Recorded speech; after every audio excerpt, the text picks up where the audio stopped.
right, thank you very much for that. Okay, so I still see people coming in. Not to worry, we will get started anyway, so that we'll have plenty of time after for Q&A and things like that. So first and foremost, once again, welcome everybody. Good afternoon. This is Badan Warisan Malaysia's first talk series of 2022. I'm Delima Muhammad Khalid and I'll be the moderator for today. Today we'll be speaking about preserving our culinary heritage, specifically talking about herbal rice and otherwise known as Nasi Ulam. So we are joined today by Professor Dr. Shahrim Abdul Karim, who has done so very many things. It's such a privilege to have him here today. He is currently a Professor of Malaysian Heritage, Food and Culture at University Putra Malaysia. Yes, this is his profile. You can take a quick read. He served on various national committees on food heritage. He's worked on refining the documentation of all our national foods as well. He has hosted so many cooking shows both locally and abroad, published no less than 6 cookbooks. He also loves to cook, loves to travel for food, and it's something that I absolutely love, loves food photography. So we'll be treated to some of his really lovely photos of Nasi Ulam and all the ingredients later on in his slides. So Professor Dr. Shahrim, welcome. Thank you very much for joining us here today. Just to get things started, you know, to warm up ourselves a little bit, I wanted to ask, why Nasi Ulam today?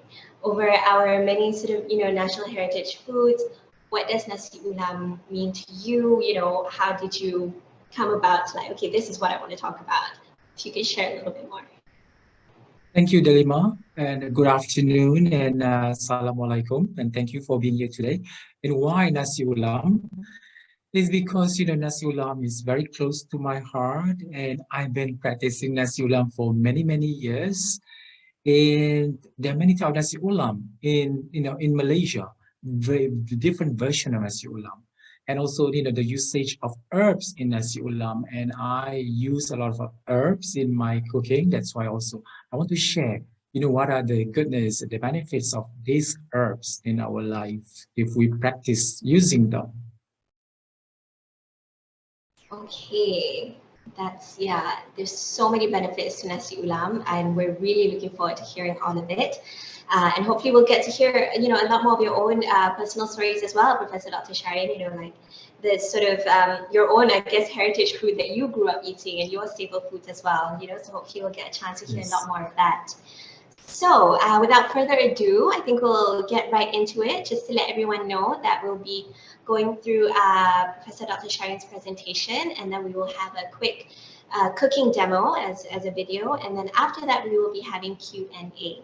So take note of your questions. Feel free to put them down in the chat function or the Q&A function as well, and we'll get to Q&A right after. Over to you, Professor Dr. Shahrim. Thank you, Delima.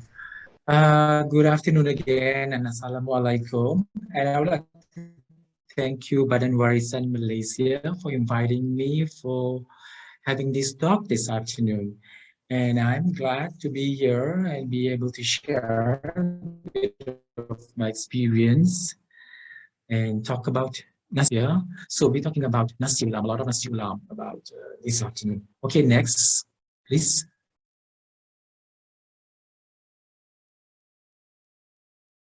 Next slide. Okay, this is my presentation outlined. We're talking about the different Nasi Ulam, Malaysian herbs, and the ingredients for Nasi Ulam. What are the components of Nasi Ulam? And finally, we end up with the question and Q&A session. Next.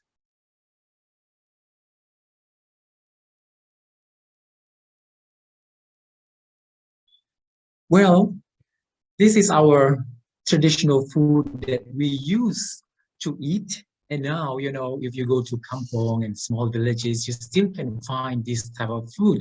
And this food that I cook and experience this food, these dishes in Lenggong, Perak. And I'm not sure if you've been to Lenggong. Lenggong is such a beautiful place and it's a very unique food.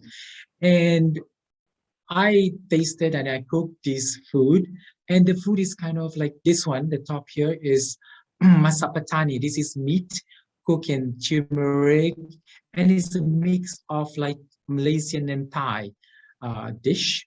And this is a grill freshwater fish from the lake. This is, I think, red tilapia. And this is the meat daging masak hitam or beef in duck sauce. And this is the beef curry. And this one is like a plate of ulam with the dipping for the ulam.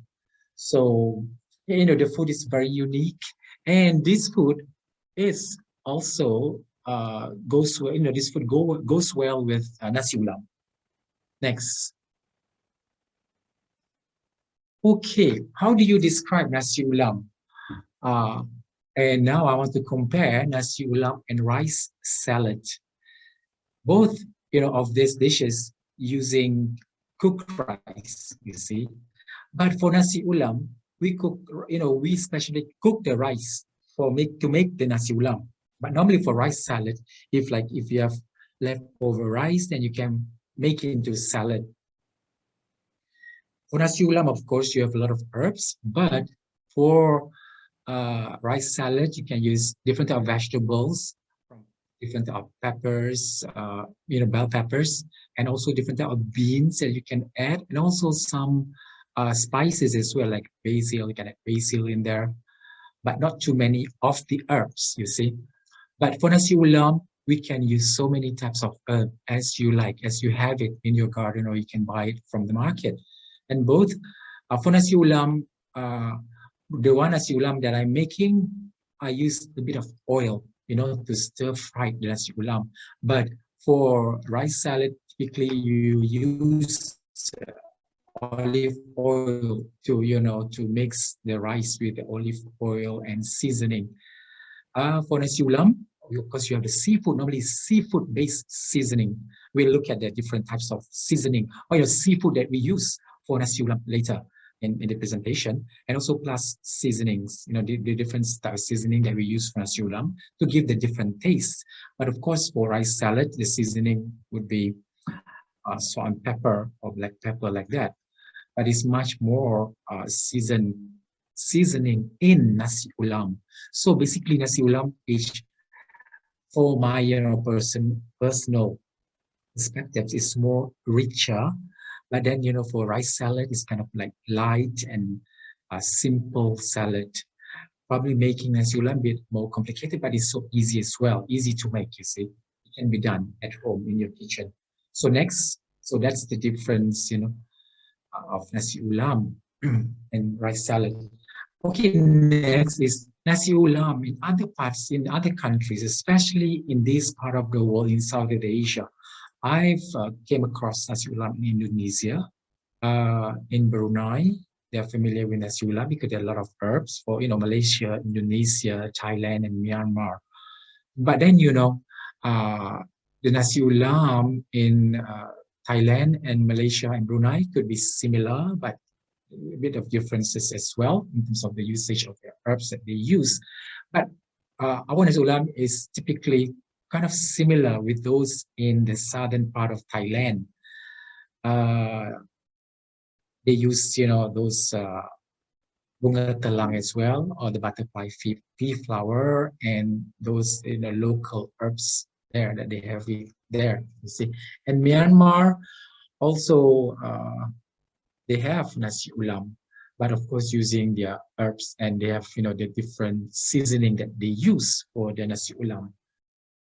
But yet, you know, nasi ulam, I couldn't find any nasi ulam in Singapore. Never came across nasi ulam in Singapore. Yeah. Next. Okay, this is the original nasi ulam. Well, for your information, I am speaking from Melaka today because this is my hometown. And this nasi ulam actually is the Nyonya nasi ulam in Melaka, which I have learned this nasi ulam from a a Portuguese chef who was brought up by a Nyonya family. And I learned to make this Nasi Ulam like almost like 20 over years ago. And it's at the Hyatt Saujana. And now it's called the Saujana. And over there is this Sri Melaka restaurant, Nyonya restaurant. And I was like, did my practical training there. And then that's where I learned about this Nasi Ulam and other Nyonya dishes, you see.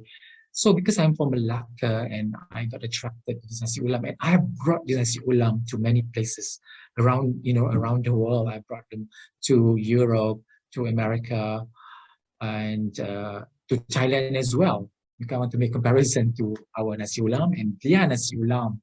So it's a simple Nasi Ulam, easy to make, and yet it's very versatile. You can go with many, many dishes as you like, you see. So basically, typically, Nasi Ulam, we just use white rice. We put white rice. But then next, for this talk, or for this cooking demos, I made, a royal blue Nasi Ulam, because, I have a lot of this bunga telang, butterfly pea at home. So, I use a lot of them. And then when I cook the rice, it came out to be so blue, but the blue is so nice.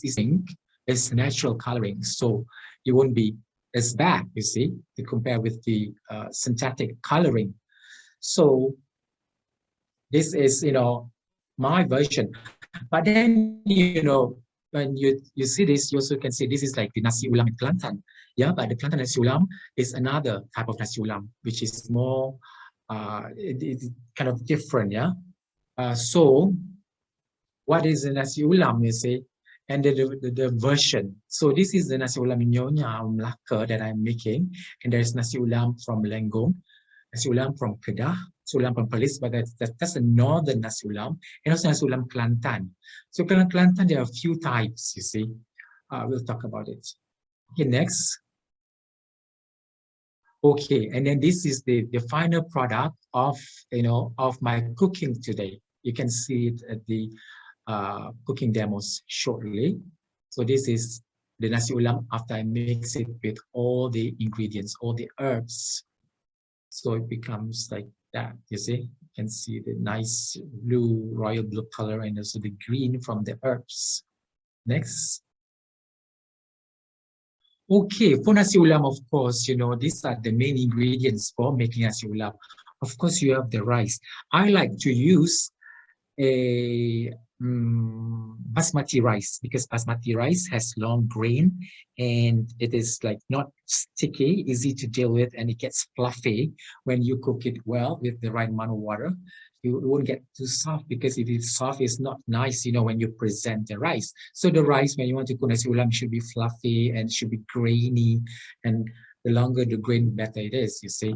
And also, of course, the herbs. Herb is the main component of this rice. You can use from 4 types of herbs to 44 to 100 types of herbs. I've seen, Nasi Ulam made with 100 types of herbs. And that was from Kelantan that I saw one time, that I came across. And ingredients is like ingredients that will give the taste, the different tastes, like shallots, ginger, galangal, turmeric, and temulawak. But not all Nasi Ulam will use this. Different area will use, for example, like turmeric. This one will, this herb will be added into Nasi Ulam in Kelantan.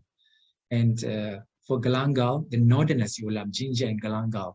And shallots, is either fresh shallots or fried shallots. And seasoning agent, this is like to add the taste to the Nasi Ulam. You can add sambal belacan or curry sage or budu and black pepper and seafood. This is also giving the main taste or the main body to Nasi Ulam. Krills or garagao, dried shrimps, dried fish, and then steamed fish, fried or grilled, different types of fish. that is being used in making nasi ulam. You know, that sometimes ikan like mackerel is used, sometimes tenggiri is used.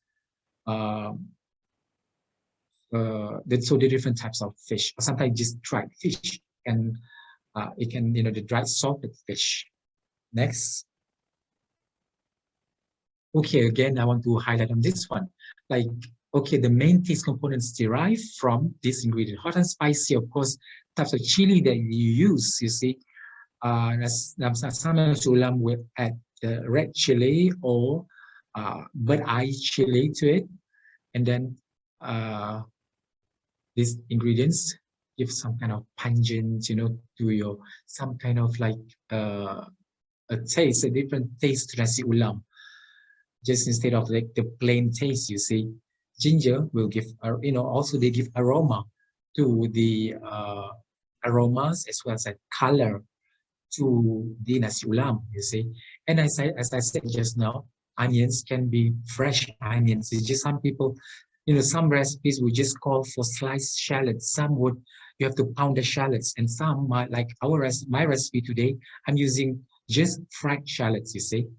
And in terms of the, you know, these, I explained about this one, you see the fresh fish, salted dried fish, krills, dried shrimps, and brudu shrimp paste. And this one will enrich the taste of the nasi ulam. And aroma, of course, like the nasi ulam that I'm making today, I'm not putting karisek, you see. But then the northern nasi ulam, they use lots of karisek, and then the karisek also will give the color and aroma and flavor to the nasi ulam. Also, some nasi ulam will be finished with calamansi or lime juice. Yeah, and also for the northern nasi ulam, they would use black pepper. They use a lot of black pepper to make it hot and spicy. Next. Okay, next, well, let's talk about, you know, I'm going to talk about the herbs that we can use, and I will highlight some of the benefits of these herbs if we use them. Of course, these herbs can be used in different ways, you see. You can just eat the shoots of this herb, the young shoots of the herbs, you know, taking it as ulam, or you can like pour hot water into the leaves. Also, you can boil them. Also, you know, sometimes, you know, they call for the roots of the herbs. You see, you have to boil them like that. Or sometimes you can pound them and then use on your skin or something like that, you see. It depends on what functions of the herbs that you want to use it for, you see. And a lot of these herbs that you can realize it is good for anti-aging. That's why if you take a lot of herbs, you will look younger, forever young. You see, you don't have to use all this cosmetics or, you know, like that. So next. Okay, daun kesum. This is very common to us. We make laksa with this, and this one also nasi ulam ingredient, you see. But this one, if you want to cut it, you cut it at the very last minute. If not, it would turn brown or get dark, you see. And I just, you know, like discover this is good anti-aging. There is, you know, anti-aging properties in this daun kesum of Vietnamese mint. So start practicing taking these leaves, you know, as ulam. And I'm sure, like, you know, this leaf, I'm sure like some of you would not like it, you know, because you don't like the taste. But when you get used to it, it's just, you know, something that is, you can go by it, you see. It's just nice taste, you see. I know that there's a pungency of this leaf, but still you can, you know, it's eatable, it's good when you get the young ones, you see. So it's good anti-aging properties. Next. Okay, daun kadok. Daun kadok is good for skin disease, toothache, and hemorrhoids, you see. For hemorrhoids, you might want to boil a few leaves and then drink the water, you see. And also for toothache, you can just chew it, or you can also boil the roots of this daun kadok and drink it, you see. For skin disease, you just have to what do you call this, pound this and then put on the surface of your skin. But then, you know, daun kadok also has a peppery smell, and it's a strong smell, you know. But then if it's mixed into the rice, it would taste so nice, you know. It gives a pleasant aroma to your nasi ulam. Next, okay, the sireh is not. This is sireh, okay. I want to just show you the difference. There was daun kado, the slide before this was daun kado, and this is sireh. Sireh is just for chewing. It's not for nasi ulam at all. I just want to show you the difference in the leaves, the color of the leaves and the structure of the leaves. You see, that one was green, darker green. This is lighter green when the young leaves, you see.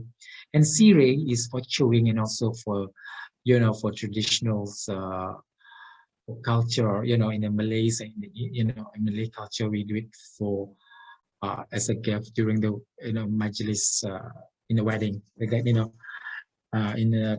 like that. You see, it is made into sireh junjung, if you are familiar with that, as a gift to the groom or to the bride side. You see. Okay, next. Okay, daun kari. Daun kari also can be added to nasi ulam, especially the young ones. You see, the young shoots. Also, daun kari also, you can use this for as ulam, young shoots. It's good for anti-aging, has a lot of anti-aging properties. As a tea, you see, you can practice them in your daily life. You can consume them like 2-3 times a week, not every day. Not to overdose, you see. So everything you have to take it in moderation, not too much. Okay, next. Okay, pegaga and daun selom. Daun selom or water celery, sometimes they call it the Chinese celery, is good for diabetic as well as anti-aging, for diarrhea, also for flu. And pegaga or Centella asiatica also is good for your memory, you see, to strengthen, it would help in the building of your new neurons in your brain, you see. So it helps in, in like for memory, to strengthen memories like that. And, a lot of product has been made from this pegaga, you see. And then pegaga, actually, when you realize a lot of these herbs, they are not Malaysian origin, but we adopted this for many, many years. For example, pegaga is found in China, in Japan, in India, and Indonesia, of course, and many countries, basically. And, some of these herbs, they can be, they are originated from as far as South America. But then, of course, we grow them here today. Okay, next.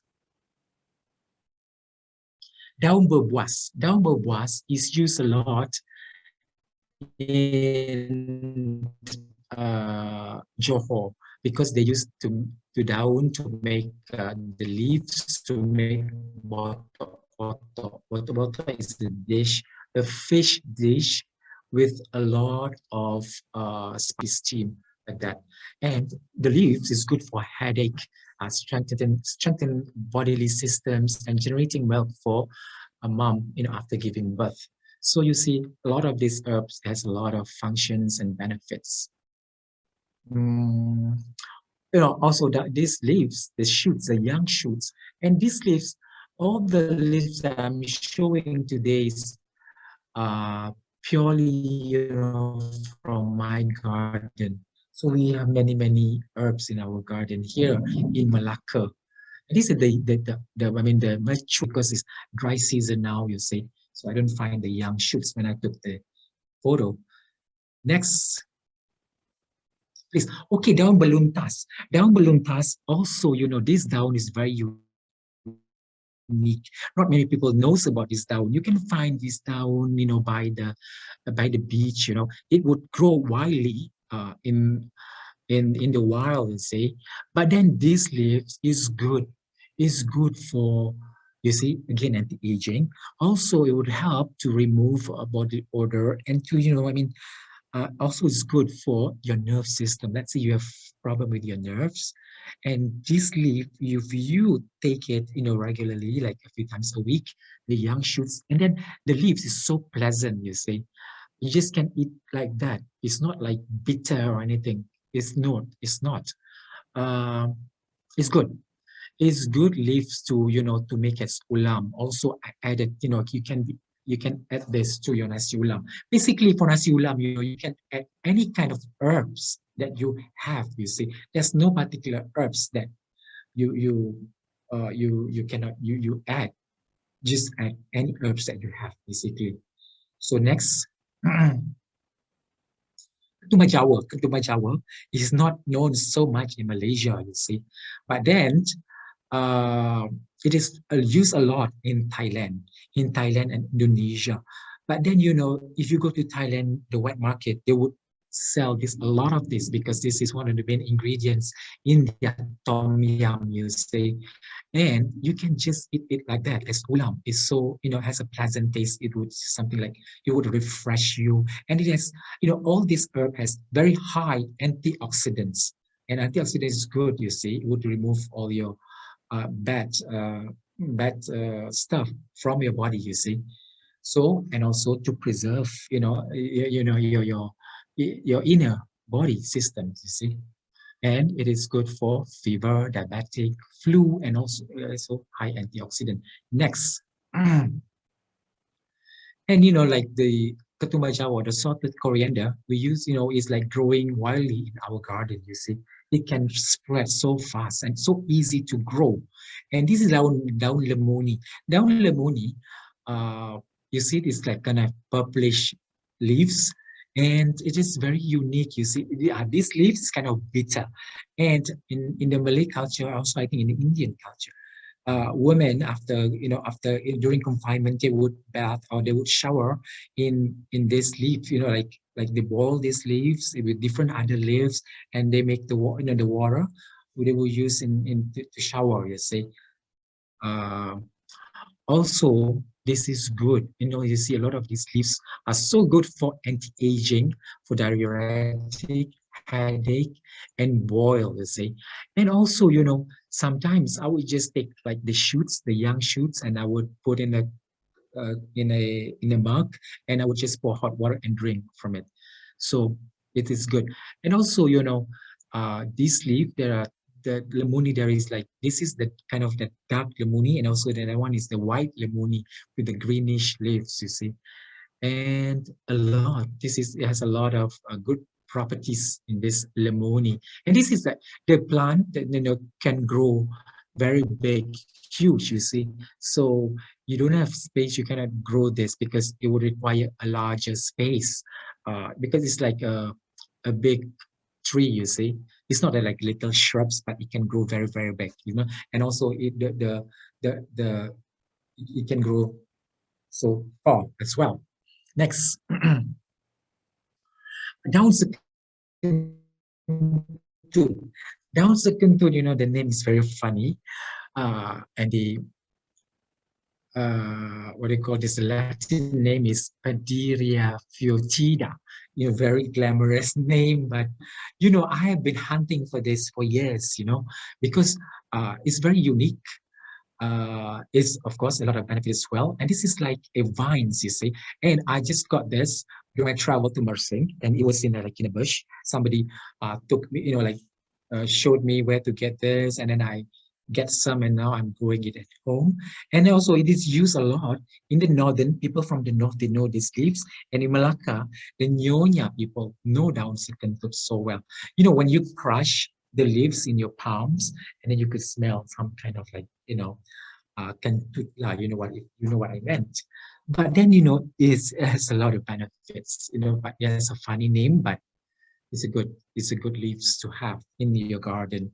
Next. Okay, this is Ceko, or in Indonesia, always makes this name with, Indonesia, they call it kencur. Yeah, it also is good for anti-aging. You can eat the leaves, have the leaves, and also the rhizome as well.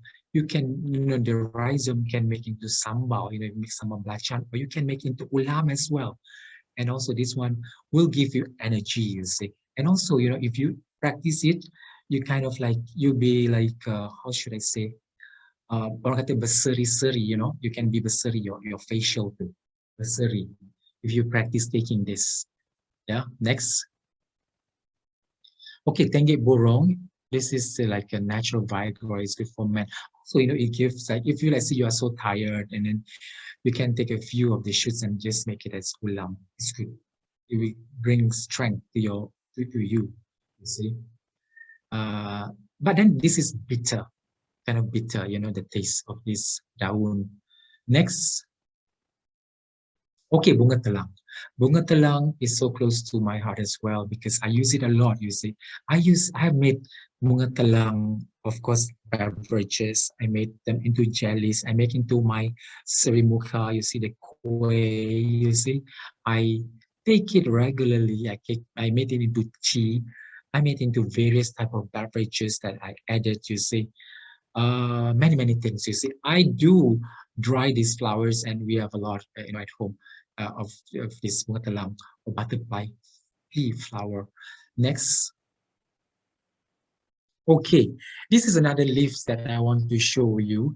Okay, the middle one is Indian borage, and also this one also is the same species as the middle. So this is Indian borage, but this one has a variegated leaves, you see. Nowadays, people like variegated plant very much. So this is variegated herbs that I have. And these are the same species, you see. But this one, the far left, the one on the left, this is not familiar. Only people in Melaka would know this. They call it daun mangun. And this tree, these leaves, the smell, the aroma kind of similar, but it's different. These two, Indian borage, the aroma is stronger than this one. This one has like a subtle smell and is very refreshing and like lemony, like that. And we use these leaves a lot in our tempoyak daun kayu. If you know this, we use tempoyak daun kayu or lauk masak tempoyak, masak lemak with lots of herbs and tempoyak and coconut and with turmeric as well. And this dish is popular in Negeri Sembilan and in Perak. But then I also added this into my nasi ulam, daun mangun. That's the leaves, daun mangun, yeah. And this is bangun in the local one, you see. So just to clarify about this, two different leaves altogether. And you don't find this in the nursery as well, you see, but it is very unique. Next. Okay, pudina mint is very, very common to all of us, you see, and it's good for antioxidant, of course, antioxidant, flu, headache, stomach. You just, practice drinking mint tea is good for your, daily intake for tea. Next. Okay, daun putat. Also, this is very rare leaves. It has, putat fruit, and also it can be used for Nasi Ulam, the shoots, the young shoots. This is the mature leaves, you see. The young shoots kind of like pink in color. And also, this one is good for toothache. It's because the leaves is high in calcium. If you have toothache, you just like chew these leaves. And then also it's good for your gums, you see. If you have, problem with your gums, just chew this because it has calcium. It's like, it's like the tooth, like Colgate, like that. Colgate like has a lot of calcium in it. So that's daun putat. And it's very rare plant also, exotic plant. Next. Nisai kucing, Orthosipont timinis. It's difficult to pronounce the name. And of course, this one is well known for diabetic, hypertension, and also reducing cholesterol. Next. And daun gajus, or people in the north, they call it daun ganjus, or chesu leaves. Also, this is good for anti-age and antioxidant, especially the young shoots, you see. And also, this plant is a big, like kind of a huge tree, If you have a big garden, a big compound, then you can have this plant to grow this plant. Next. Kemangi. Kemangi is not really used a lot in our culture in Malaysia, but it's used a lot in Indonesia and also Thailand, and also the Indians in Malaysia also they use this. And this is good for stir fry. This is the it's like the basil family, but totally has a lemony aroma. It's very nice actually. I used to make cookies and cakes from these leaves, you see. And it's in your kidney and also good for blood circulation, you see. Look, all these herbs is like medicine, you see. You just can take it and then it will help you to release some, of these dishes. And also kemangi, I grew them a few times, but it's not a long-lasting plants, you see. It would just come and go. You just keep on planting them. Like same as well like basil, you see. Next. Okay, and now comes to my Nasi Ulam. So my Nasi Ulam, of course, I've shown you, the ingredients. We have cooked rice, basmati. Just to, I did not talk about, like down, this is turmeric leaves. You see turmeric leaf. I do not show, I'm sure you are familiar with turmeric leaf, with lemongrass. I do not cover all those like the lemon leaves or kaffir lime leaves as well. We don't cover those those leaves because it's very common. I'm sure you all know all these leaves, you see. And these are the ingredients that I use for the Nasi Ulam. Okay, next slide, please. Okay, now we look at the Nasi Ulam Kedah. Nasi Ulam Kedah is kind of different, you see. And Nasi Ulam Kedah is made during the Ramadan season and month, and it is always served with the dish, with the next dish. Next slide, please. Nasi Ulam Kedah is served with this yam, like a soup, kind of like sayur keladi, asam rebus keladi, or you can add fish in there. Normally you add this ikan, ikan parang or tenggiri in there, and then it goes well with the Nasi Ulam, the northern Nasi Ulam.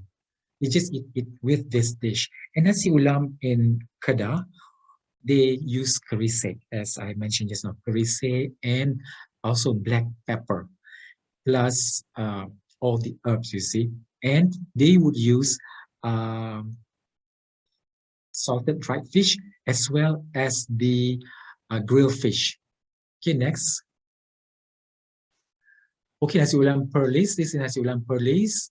Similarly with Nasi Ulam in Kedah, because they are, close to each other. And also they use lemongrass as well. Roasted dry shrimp. Also they use shrimp paste. Shrimp paste is, it's like roasted and then added in, roasted and then pounded and added to Nasi Ulam. So it would like, it gives a strong taste to the Nasi Ulam, because it has also dry shrimp also. You see dry shrimp is also used in the Nasi Ulam. Plus the fish, you see so many addition of fish. You see grilled fish, salted fish, shrimp. So it's kind of a very strong Nasi Ulam. Okay, next. And Nasi Ulam in Lenggong, you see the difference is of course they use the shallot. The shallot is sliced shallots, fresh shallots sliced and kerisik, and they add calamansi juice to it. And also they add bird's eye chili, you see, to make it spicy, sliced thinly and then added to the Nasi Ulam, and also shrimp paste. Next. Nasi Ulam Kelantan, the difference is they add turmeric and temulawak, and also black pepper. And the rest is the same, but then turmeric to give a color to the Nasi Ulam, you see. There is another nasi, there's nasi kerabu, but then that one is with a lot of dishes and sides, you see. That is more complicated, and that is not totally herbs, but they have other dishes that go with that nasi kerabu in Kelantan. But then this is Nasi Ulam Kelantan, the Nasi Ulam that we are talking about, where a lot of herbs in there. So next. Okay, so in conclusion, you see, as you know, there are so many benefits of Nasi Ulam, of these herbs, you see, and you have to know, how you have to know how to use them, and also you can grow these essentials or herbs at home, so you can just pick them and then prepare the Nasi Ulam, you see, And then last but not least, you can start enjoying this Nasi Ulam. Actually, how do you cut this ulam? Because ulams are different sizes, you see. So what you do, you will use like, you take the big leaves, for example, like turmeric leaves, and then you put the smaller ones and then you roll them and then you slice them thinly, you see. You cannot like slice them individually. It's kind of hard and it would take a lot of time, a lot of your time. So you would like arrange it like layers of herbs on the bigger leaves, like daun kunyit or turmeric leaves, and then you roll them, or you can tie them with, or you just roll them and then tightly, then start slicing them using very sharp knives, and you'll get a very thin cut, you see.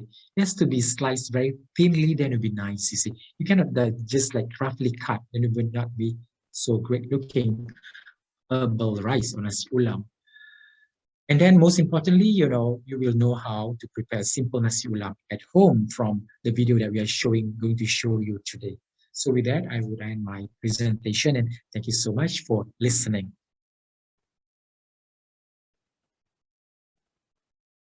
So let's view the, okay, this is the ingredients that I'll be using for today Nasi Ulam. So I'm using daun lemoni, and that's the fried shallots. Daun kado, I told you about this daun, looks like sirih. Poached ginger, I have a lot of poached ginger as well at home. I don't talk about it just now. Long bean, also from my garden. And butterfly pea, this is already is dried. And turmeric leaves, daun mangun, the one that I showed you just now. Lemongrass, daun cekor or kencur, and pan-roasted krills or garagao. Also, the garagao, we took it from, we bought it from the fisherman directly, and then we dry it ourselves. And for your information, we also make our own shrimp paste at home. And this is a salted coriander and kaffir lime leaves. So these are all the ingredients for the Nasi Ulam today. In case, you miss out the ingredients, so this is it. Right? Okay, next.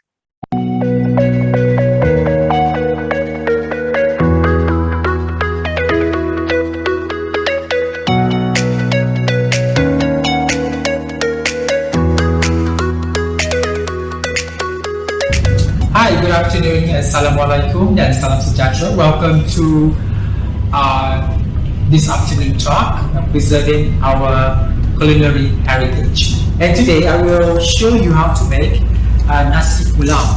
Nasi Ulam or herbal rice. And I've been making this rice for many years, as long as I could remember. And here I have, preferably, I have about 11 herbs that I'm using for this Nasi Ulam. And this Nasi Ulam specifically is originated from Melaka. And the ingredients I have, the herbs, I have this ketumbar jawa and salted coriander. And I have lime leaf, kaffir lime leaf, limau purut, daun mangun, which is not widely known, but especially Melaka it is known, daun mangun, and daun kado. I have lemongrass, I have poached ginger or kantan, and daun lemoni, which is a kind of like purplish in color, and I have cekor, or Indonesia we call it kencur, and also turmeric leaf daun kunyit, and beside that I also have long bean, kacang panjang, and also I'm using fried onions, fried shallots, or fried crispy shallots, or bawang goreng as we say, and also have krills, which is garagao, we call it locally, that I've already hand roasted it to give the aroma to the rice, and also it has a strong aroma too, and of course it makes it so delicious. Yeah, and also I have this bunga telang, or what do you call this? The blue pea flower. That's the right name for. I just can't remember the name. We call it bunga telang, which is used a lot in our cooking.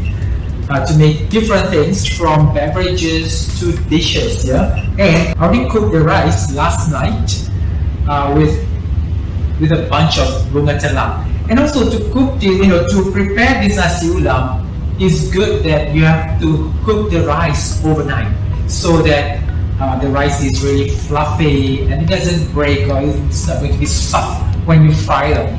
Yeah, and I'm also going to use, if I have time to cut this, daun kasum as well. So I have almost like 11 herbs and spices, you see, fresh herbs. And to tell you the truth, everything is coming from my backyard. I'm very proud to say that, you see. I don't have to go to the market to pick all these things. It's just like pick it from the backyard. And also, I do my own onions. I don't like to buy onions, the fried onions from the shops, from the store. It's not so that very nice. And also, I dried my own bunga telang as well.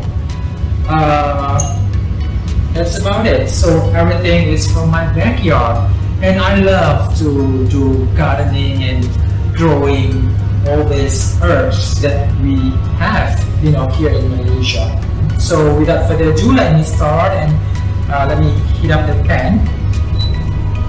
So nasi ulam is very easy to do. You see, when you have everything ready, but the tedious thing is that to slice these herbs very finely. That would take some time. And also, I like to slice it at the very last minute so that it won't change color. Like some of these already changed the color, especially daun bangun. Daun bangun, they always mix up with daun, the other daun, you see, daun jintan, you see. But it's totally different because the aroma is totally different. And as I said, not many people knows about this, but it has a nice, pleasant aroma. So that's why I like to use this in my cooking. So first what I'm going to do, I'm going to put some oil, a bit of oil in the pan.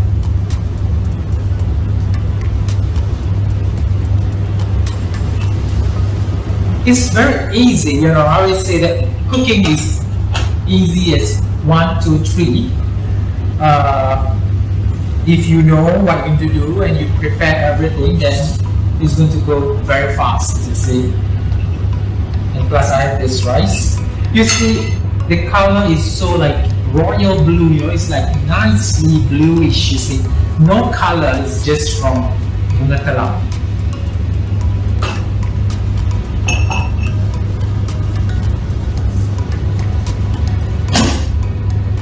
So I'm going to saute the lemongrass first.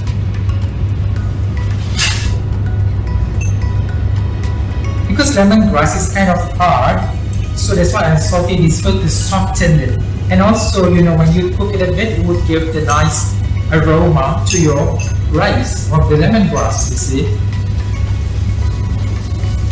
So I just use medium heat, you see. As long as it gets softened, that's it. And then next, I will add the lime, a bit of the lime leaves. Lime leaf also got to be sauteed a bit.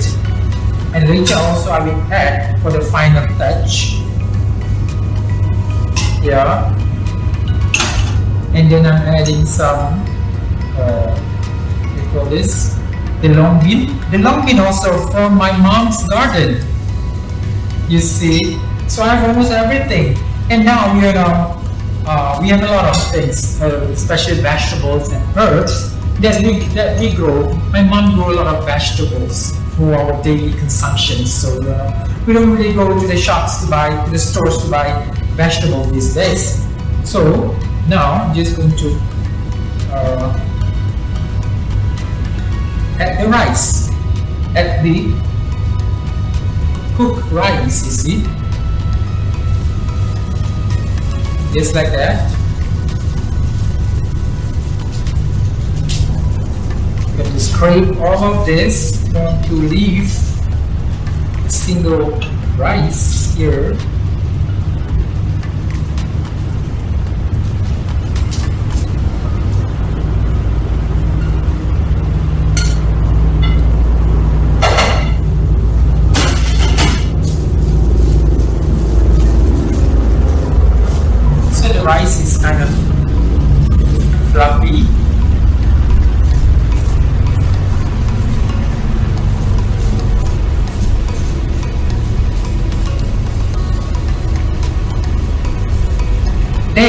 I just add the rest of the ingredients.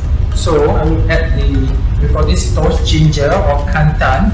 And kantan also, I have many colors of kantan at home. At least I have like 5 to 6 different colors, from dark, from white. I have white here today, and this is kind of like different kind of pink, and then this is the normal one, the light pink, and then I have the shocking pink and the dark red and orangey a bit, and this is daun lemoni. I'm adding daun lemoni. So just add all the other leaves, and then this daun cekur.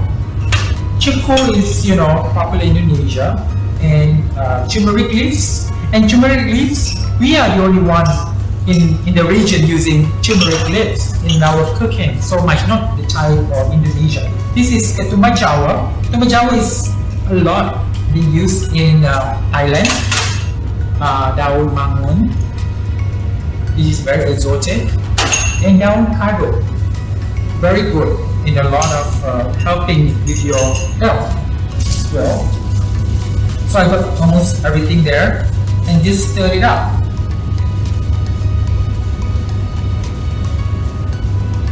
Also, you also can add white rice. You have this blue rice, and you add like a cup of steamed white rice. So you have like blue and white in your Nasi Ulam, like that. Yeah. And now I'm adding the krills. Krills would give a nice flavor to this rice.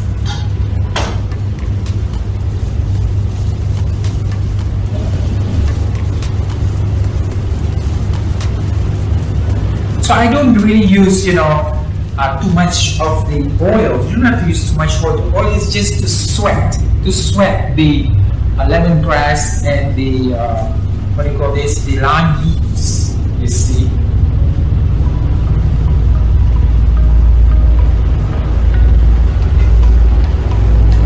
It's almost ready.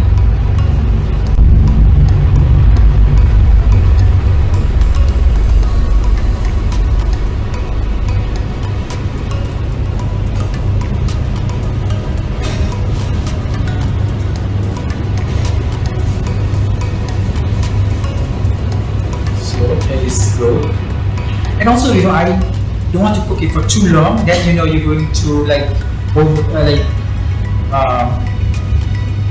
wilt all these herbs. You see, I'm adding the fried onions. All of that.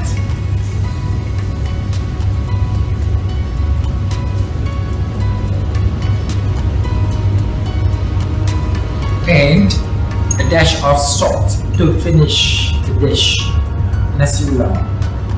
Let me use my finger. Easier to sprinkle salt. There you go. So that's that. So it's like, you know what I mean? So quick. It could be like a fresh rice salad. You know what I mean? So it's ready. So basically, you don't have to fry too long, and then the vegetables or the herbs will you ruin the herbs lah. You overcook the herbs. Basically, that's what I want to say. So finally, I will garnish it a bit with the leftover herbs.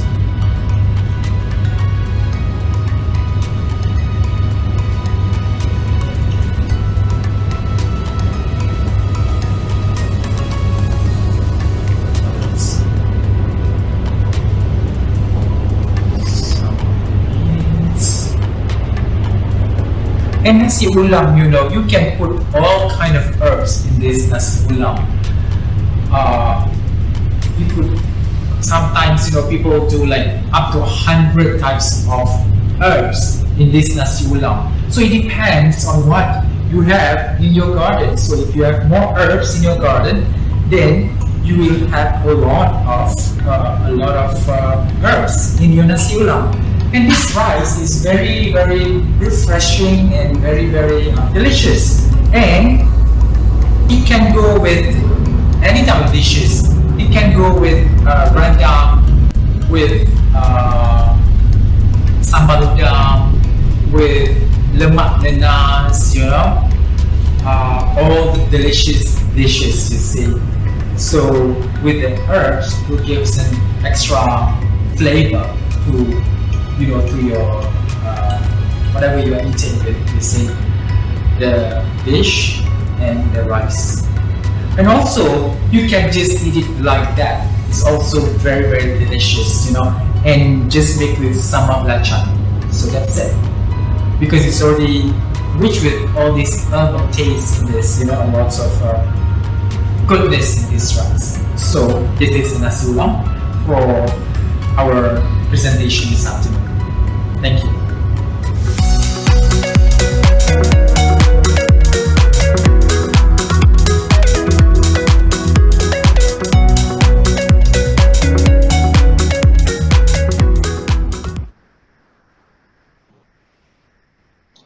All right. Wow, that made me quite hungry watching that video.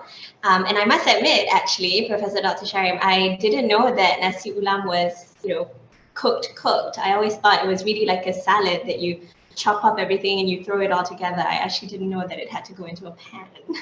So that was very, very informative video. Thank you very much for that and your presentation. Oh, Professor, you're muted.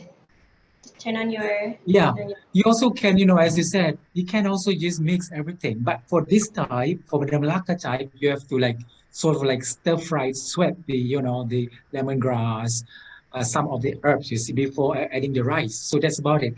And the other way, the northern one, they just mix everything. They didn't even cook it, you see. They just make it like a making rice salad like that. So that's the difference. Yeah. Yes. Thank Yes. you. Anyway, it looked really good. I'm sure a lot of us are going to be inspired to go back and try that this weekend. So I've got a few questions for you, Professor Dr. Shahrim. You know, let's start off with something hopefully quite easy here. So you had mentioned 4 to 400 4 to 100 types of herbs. Yes. That, you know, that can be used. And are these herbs, especially the ones that you used in your video, are they typically easy enough to find at supermarkets or at local pasar malam? Well, some of the herbs are easy to get, you see, especially like turmeric leaves, curry leaves, kaffir lime leaves, you see, salt with corianders or curry, you know, some of the leaves are easy to get, but some of them, you know, you really have to grow them in your backyard to have it, you see. You can just get the common ones from the market. But then, you know, if you go to like maybe some markets, they would have, you know, they would carry extensive types of herbs. Sometimes you can find daun gajus, you know, the chestnut leaves, sometimes down all those, you know, the rare types of leaves, you see. It depends on where you go. Maybe, you know, in Taman, you know, the market in Taman Tun, you can find a lot of herbs there as well, you see.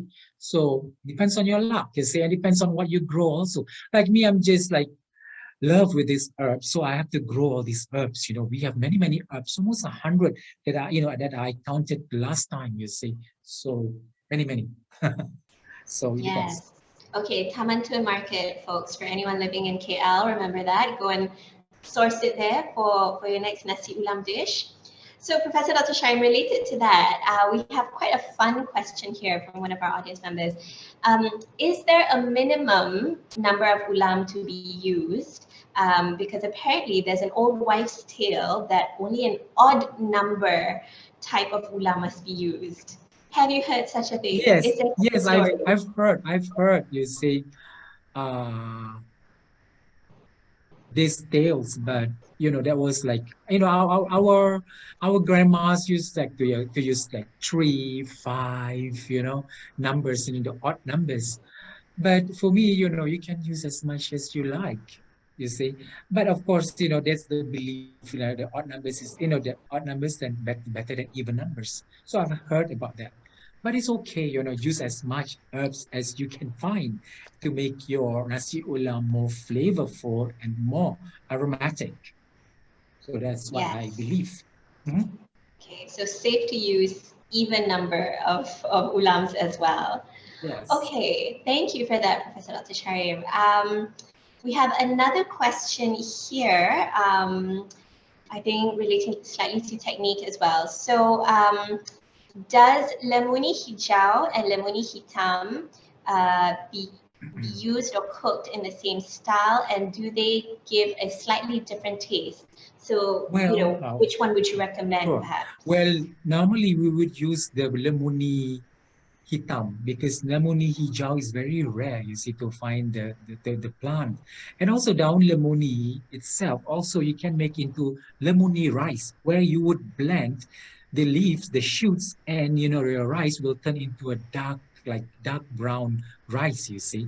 And also it also is very, very healthy to, and also, to have that. And also, people also make daun lemoni for nasi lemak. So nasi lemak daun lemoni, where you blend the daun with the coconut and then you add into your rice and becomes, your rice become dark nasi lemak. Hitam lah nasi lemak yang hitam macam tu. Like that. Okay, I've not seen that before, but I look forward to trying that for sure. Okay, and similar to what you actually just said, sort of blending the daun lemuni with the rice. Another question here, is it recommended to cook rice with bunga telang in the rice cooker or in the pot, like the good old ways? Well, it depends on how good you are in cooking rice. You see, if you cook in the pot, you have to control the heat source from the bottom. If not, you're going to burn the bottom of the rice. You see, I would preferably use the what do you call this, the cooking, the rice cooker. You see, you would not have problem with the burning bottom of the of the pot. You see, you don't get a burnt rice lah, basically. What I do normally, I would like boil the uh, the the dry or the fresh bunga telang, and then I reuse the juice and add as the rice water lah, to cook the rice. So make sure you get like a good amount of water and color to give a nice color. If you get you want to have a lighter one, then you don't use too much of the bunga telang. It depends on your preference. You see, I like to have royal blue color because it is like original color. It's not, as I said, it's not synthetic. It's in natural color, so you can use as much as you like. It depends on you like the color, you don't. You see. Right. Okay. Yes, having that blue to your rice, I mean, it's such a lovely color, right? The bunga telang, Yes. it really changes up the experience eating it. Okay, we have another question here. Can we order the herbs from Professor Dr. Shahrim? And if so, how? Are you selling the herbs, Professor? Which herbs you see? If it depends on. Actually, to tell you the truth, I also like I do offer some of these herbs. You see, people would like to have them, and I would normally mail it to those people. To those people, it depends on what type of herbs. Because if you need them, I would propagate for you. You see. I don't really like propagate and sell. It depends on requests, basically. You see, and I have my IG there. You can contact me on my IG if you have IGs, so you can contact me, no problem.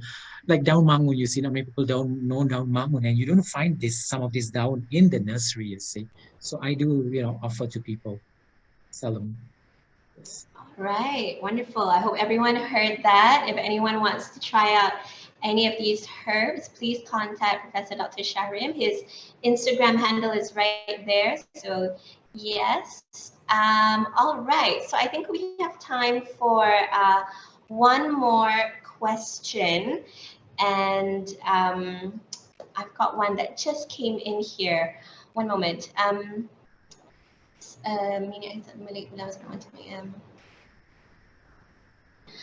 Okay, this is I think more of a sharing, if I'm not mistaken.